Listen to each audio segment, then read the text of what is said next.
Kembali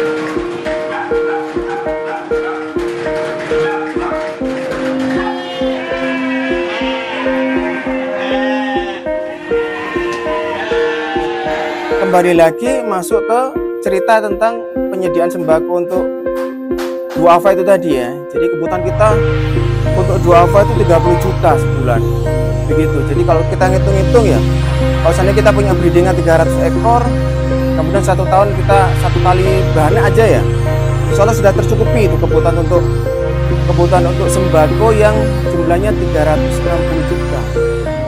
Kita cuma punya enaknya dengan teknik kita ya di kandang kita ini dengan sinkronisasi spray dan sinkronisasi buatan, kita tidak butuh pejantan banyak. Di kandang ini kita cuma punya 6 pejantan indukan yang kita butuhkan untuk meng-IB semua ini, jadi tidak perlu ekstra pejantan untuk kita beri pakan lah istilahnya begitu. Jadi di Sabar Janda Farm ini proses IB-nya kita kerjakan sendiri atas dasar pelatihan yang sudah kita jalani ya. Jadi di awal-awal memang kematian kita kan tinggi, bahkan di awal-awal itu kita sempat mau ya mutung lah ya, putus asa ya, kok kita mati-mati terus.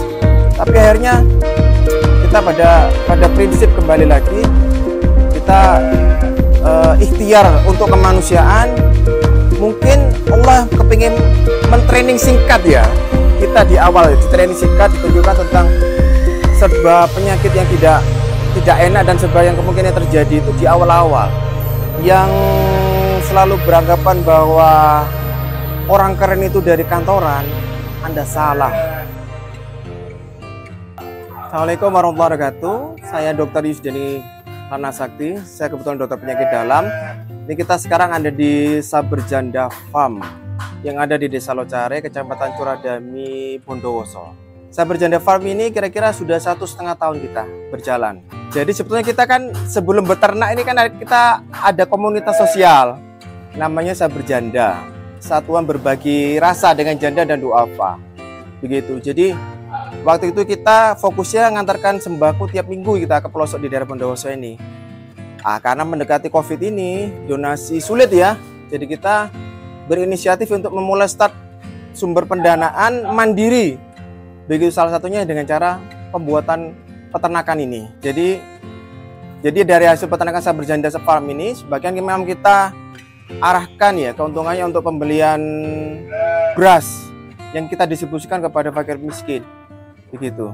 Jadi kenapa kok sampai domba ya? Kita sebenarnya juga punya perkebunan durian mas ya. Jadi sekali kita memerlukan pupuk kompos ya, kita bisa beli sampai 7 ton 8 ton begitu. Dan sekarang selain harganya semakin merangkak naik, juga langka. Karena di kota-kota itu juga karena kelangkaan pupuk kimia ya, orang-orang banyak bergerak ke arah organik sekarang. Terpikirlah untuk membuat peternakan kambing ini untuk kita ambil manfaat dari kotorannya. Kotoran-kotoran yang tiap minggu kita ambil itu ya, kita kemudian fermentasi. Kita fermentasi, kita jadikan pupuk bokasi yang untuk satu memang penggunaan kebun durian kita sendiri. Begitu. Jadi selain itu untuk yang masyarakat yang membutuhkan begitu, petani-petani yang membutuhkan.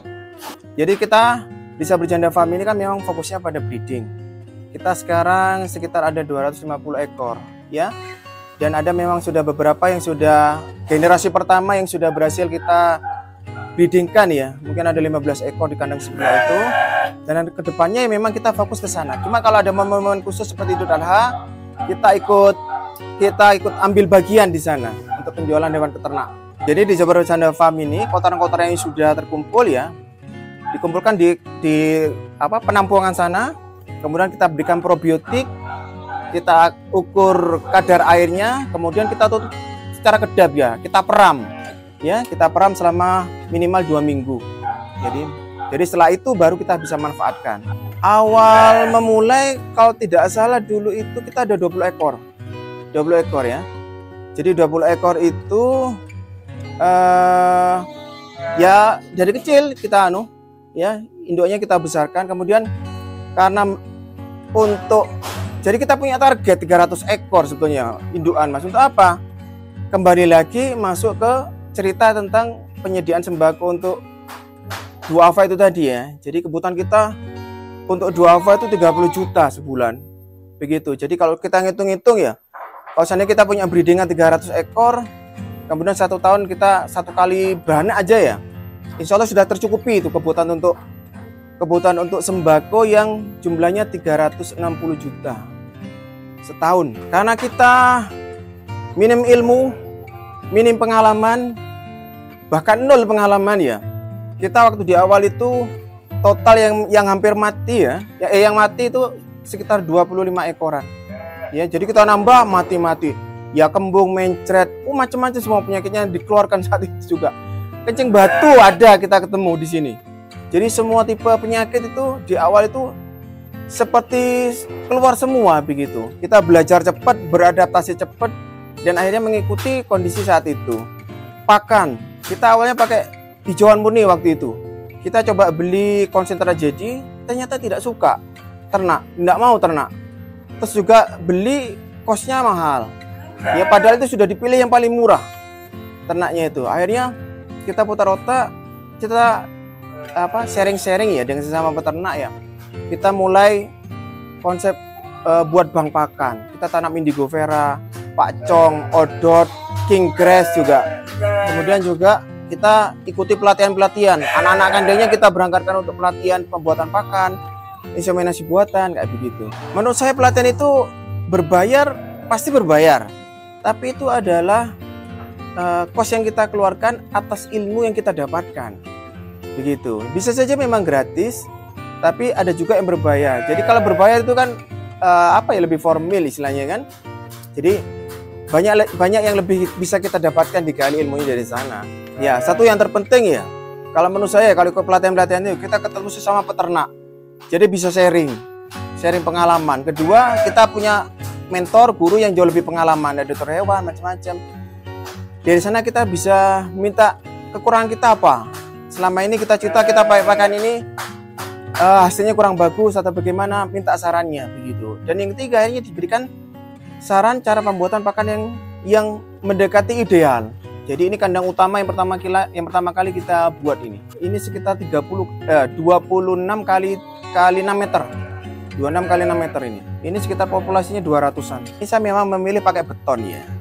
Satu memang karena saya senang rapi ya.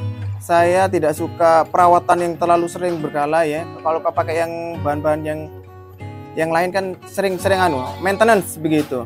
Terus kita atapnya pakai spandek ini. Karena spandek sendiri sifatnya menolak panas, kemudian lebih awet. Cuma kerugiannya memang kosnya lebih mahal memang pasti. Jadi kita kan memang pilih opsi mahal di awal. Tetapi ongkos perawatan kemudian lebih mudah dan lebih awet. Begitu. Jadi dalam jangka waktu berapa tahun kita tidak perlu harus bongkar pasang begitu.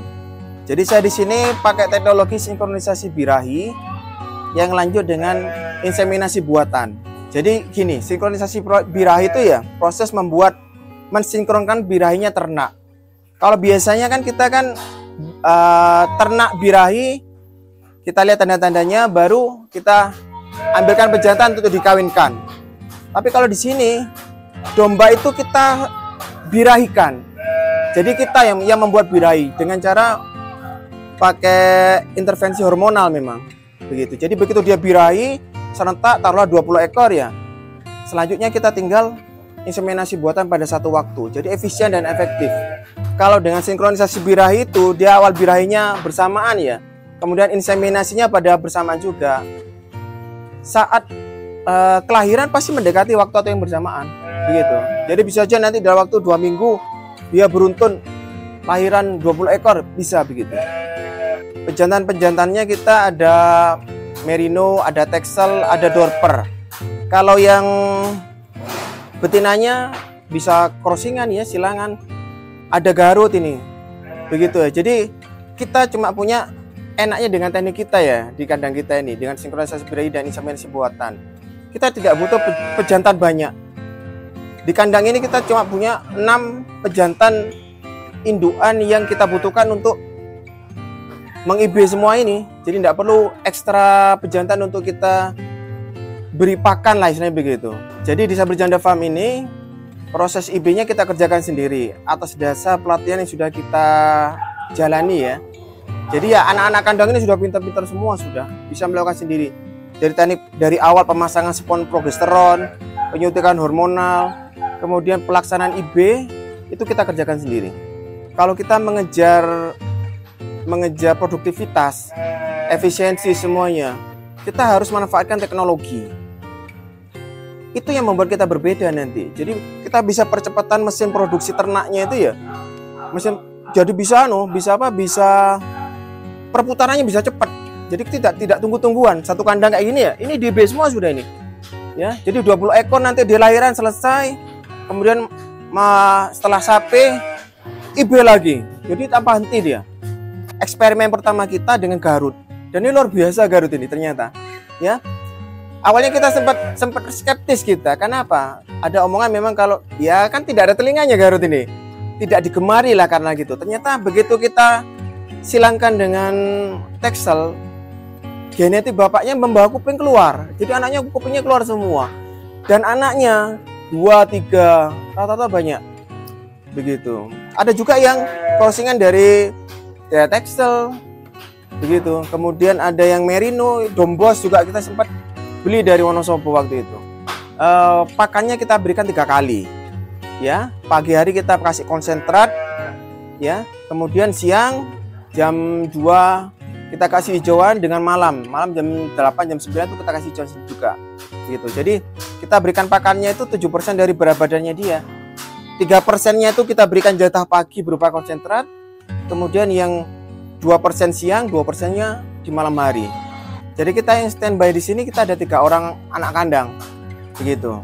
Dengan 3 orang anak kandang ini kita sudah alhamdulillah sangat mampu untuk menangani. Jadi ada yang pagi datang bersih-bersih, kemudian langsung jam 8 sebar konsentrat dia, sebar pakan dia. Kemudian ada yang siangnya itu setelah memberikan pakan ini ya, dia langsung kita sebelah ini kita sewa tanah, lahan yang kita tanami bang pakan berupa indigo vera, lamtoro, kemudian rumput juga ya. Jadi diarit di siang hari, dicoper untuk dibelikan malam harinya dengan sore harinya. Beternak domba ini kan apa ya, healing ya, bahasa anak sekarang healing ya, jadi juga hobi. Kemudian harapan ke depan ya kita punya misi Sabar Janda memang mas. Jadi kita punya misi kemanusiaan itu yang sangat melatar belakangi kenapa kok kita akhirnya berkecimpung di dunia peternakan. Jadi di awal-awal memang kematian kita kan tinggi, bahkan di awal-awal itu kita sempat mau ya mutung lah ya, putus asa ya, kok kita mati-mati terus. Tapi akhirnya kita pada prinsip kembali lagi, kita ikhtiar untuk kemanusiaan. Mungkin Allah kepingin mentraining singkat ya, kita di awal di training singkat ditunjukkan tentang serba penyakit yang tidak enak dan serba yang kemungkinan terjadi itu di awal-awal. Jadi saya selalu bilang sama teman-teman pada akhirnya ya sabar aja sudahlah. Mungkin kita dibersihkan untuk hal yang lebih besar setelah ini, dari pengalaman ini gitu. Dari pengalaman kematian itu maksudnya. Kita alhamdulillah Sabar Janda Farm ini sekarang ya, setelah kita perbaiki konsep pakan dengan benar, alhamdulillah ternyata menurut kesimpulan kita semuanya itu tergantung pakannya. Ya, jadi begitu pakan baik, kecukupan gizinya baik ya, angka kesakitan itu minimal. Kalau dulu ini hampir tiap hari mencret, kembung begitu ya. Ini hampir 6 bulan ini ya, kasus mencret 0. Kasus ternak kembung 0 begitu. Jadi sampai pada kesimpulan itu bahwa pakan yang pertama. Kita di Sabar Janda Farm ini untuk noto operasional yang memang dari momen Idul Adha ya Mas ya. Waktu itu kita bisa jual beberapa ratus ekor lah begitu ya. Terus sebagian untuk Sebagian untuk kita belikan beras waktu itu, berapa ton waktu itu ya. Terus sebagian lagi ya untuk operasional kita. Kalau breeding memang sampai saat ini belum kita jual. Untuk apa? Untuk mencukupi kebutuhan ternak kita sendiri. Jadi kalau kita tahu yang hasilnya bagus-bagus ya, anaknya bagus-bagus, kita keep ya untuk disilangkan dengan domba jenis yang lain. Jadi harapannya nanti ya kualitas breedingan dari sini ya terjaga betul. Jadi di Sabar Janda Farm ini nanti yang betina kita keep ya. Anggaplah buat buat stok kita sendiri, kita amankan stok kita. Nanti yang jantan kita lepas, nanti kita jual gitu. Karena kita kan nggak butuh pejantan banyak. Pejantan-pejantan yang kita dihasilkan oleh peternak ini yang kualitas baik, harapan kita jual keluar ke sesama petani ya. Dan cita-cita kita ya, kita jual tuh harganya yang terjangkau supaya mereka bisa terbantu. Harapan kita ke depan yang pertama ya memang kita menambah populasi indukan ya. Jadi di awal target kita memang 300 indukan betina yang pada akhir nanti sebagai mesin pencetak sedekah, Mas. Ya, sebagai mesin pencetak sedekah untuk dua-dua yang ada di Bondowoso. Itu cita-cita kita. Jadi buat teman-teman yang ingin beternak ya, satu, jangan gerusa-gerusu dulu. Jangan nuruti keinginan hati yang kepingin beternak ya. Cari pengalaman dulu, bertukar pengalaman maksudnya. Tidak harus terlalu pintar enggak. Jadi sambil bertukar pengalaman, sambil memulai saat itu. Mulai dengan yang sedikit saja, yang gampang-gampang aja. 1-2 ekor begitu. Begitu tahu, tambah populasinya. Begitu ada rezeki, tambah populasinya begitu. Buat teman-teman di luar sana ya, yang selalu beranggapan bahwa orang keren itu dari kantoran, Anda salah. Kenapa begitu? Sebab saya yang orang kantoran akhirnya terjun di dunia peternakan. Dan menurut saya dengan beternak menimbulkan kemandirian buat kita, memunculkan lapangan kerja, dan terutama kita harus swasembada pakan ya. Karena pakan itu kan salah satu aspek ketahanan ya, ketahanan negara ini ya. Jadi kalau kita yang muda-muda itu tidak mau berternak, menyediakan pakan untuk negeri ini, habis kita nanti suatu saat. Jadi menurut saya bisnis domba ini sangat luar biasa ya. Cuma karena kita aja yang megah kotor rata-rata ya. Jadi saya kalau belajar pengalaman dari teman-teman yang di Kediri, dimanapun ya, selalu menghadapi permasalahan yang sama, kekurangan supply. Jadi kalau kekurangan supply, otomatis permintaan sangat banyak. Jadi pasti sangat prospektif ke depannya. Itu yang bisa saya bagikan buat teman-teman di luar sana ya. Sekali lagi, jangan pernah untuk berpikiran bahwa peternak itu sesuatu yang tidak keren ya, atau mungkin dicibir ya. Justru Anda salah. Jadi dengan beternak kita bisa menimbulkan membuka lapangan kerja, sekaligus membantu negeri ini untuk swasembada pakan. Itu aja. Demikian dari saya, Dr. Yusdeni Lana Sakti. Wassalamualaikum warahmatullahi wabarakatuh. Pas hujannya. Iya, Mas. Oh iya.